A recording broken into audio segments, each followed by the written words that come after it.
اللہ رب العزت فرماتے ہیں نماز قائم کرو اور زکات ادا کرو۔ زکات کا معنی کیا ہے؟ زکات کا معنی پاکیزگی، بڑھنا، یہ زکات کا معنی ہے۔ زکات ادا کرو یہ لغوی معنی ہے۔ عرفی، شرعی اور اصطلاحی معنی کیا ہے؟ کہ جو مال اللہ رب العزت نے تمہیں عطا فرمایا ہے، اس مال میں سے جب تم صاحب نصاب ہو جاؤ تو ایک خاص مقدار،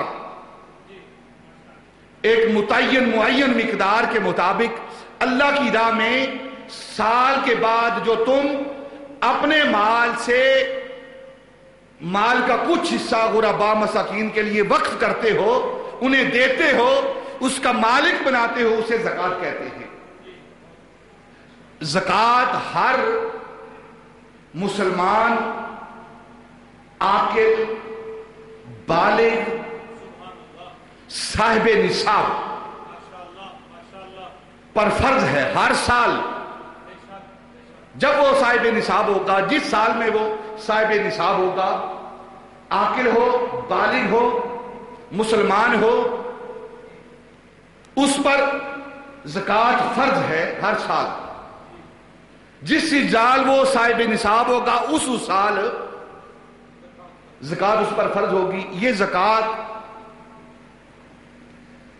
2 ہجری روزوں کے فوراً بعد فرض ہوئی ہے۔ تھوڑا سا آپ حاضر رہیں، ایک بات عرض کرنے لگا ہوں۔ ایک سوال ہے یہاں جو آپ کے جو پڑھے لکھے ساتھی ان کے ذہنوں میں آئے گا، جو مطالعہ کرتے رہتے ہیں، پڑھتے رہتے ہیں۔ میں کہہ رہا ہوں کہ زکات جو ہے وہ 2 ہجری میں نبی پاک صلی اللہ علیہ وسلم جب مکے سے ہجرت کر کے مدینہ المنورہ گئے تو پہلے روزوں کی فرضیت ہوئی، روزوں کی فرضیت کے بعد زکات کی فرضیت ہوئی، زکات فرض ہوئی۔ اب جو میں نے آیت گرامی پڑھی ہے سورہ مزمل، اگر آپ اس کو کھولیں گے تو یہ سورہ مزمل مکی ہے۔ یہ مکے کے اندر، ساری سورت کے مکے کے اندر نازل ہوئی ہے، اور نبی پاک صلی اللہ علیہ وسلم کے آغاز اعلان نبوت کے اندر یہ سورت نازل ہوئی ہے۔ اور اللہ رب العزت مکے کے اندر اپنے محبوب سے یہ خطاب کر رہے ہیں، وَأَقِيمُوا الصَّلَاةَ وَآتُوا الزَّكَاةَ وَاقْرِضُوا اللَّهَ قَرْضًا حَسَنًا۔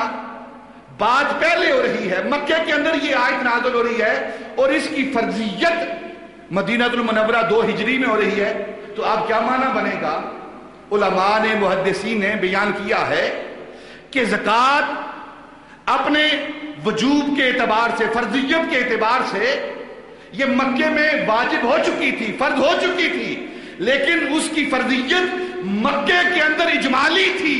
اور جب تاجدار مدینہ صلی اللہ علیہ وسلم ہجرت کر کے مدینہ المنورہ گئے ہیں تو وہاں جو فرضیت کا اعلان کیا ہے وہ اس کی تفصیل کا اعلان کیا ہے۔ اس کی تفصیل اجمالی تھا، کوئی نصاب متعین نہیں تھا، کوئی نصاب متعین نہیں تھا، اجمال تھا۔ لیکن مدینہ المنورہ میں جا کر نبی پاک صلی اللہ علیہ وسلم نے اس اجمال کو تفصیل میں بدل دیا، زکات کی فرضیت کی تفصیل بیان کر دی کہ اس کی تفصیل یہ ہے، اگر اونٹوں کی زکات ہوگی تو وہ کتنی ہوگی، اگر بکریوں کے ریوڑ کی زکات ہوگی تو وہ کتنی ہوگی، اگر زمین کے اندر جو اناج اگتا ہے اس کی زکات ہوگی تو کتنی ہوگی، اگر وہ زمین بارانی ہے تو اس کی زکات کتنی ہوگی، اگر وہ پانی خود مہیا کیا جاتا ہے کنویں سے تو اس کی زکات کتنی ہوگی، اگر سونا اور چاندی ہے تو اس کی زکات کتنی ہوگی۔ یہ ساری تفصیل نبی پاک صلی اللہ علیہ وسلم نے مدینہ المنورہ میں بیان کی ہے۔ یہ معنی ہے اس کا۔ سورت مکے میں، حکم مکے میں نازل ہوا ہے، لیکن اجمالی حکم نازل ہوا ہے، اور اس کی تفصیل نبی پاک صلی اللہ علیہ وسلم نے مدینہ المنورہ میں بیان کی ہے۔ زکات ہر مسلمان عاقل بالغ جو اگر رکھتا ہو،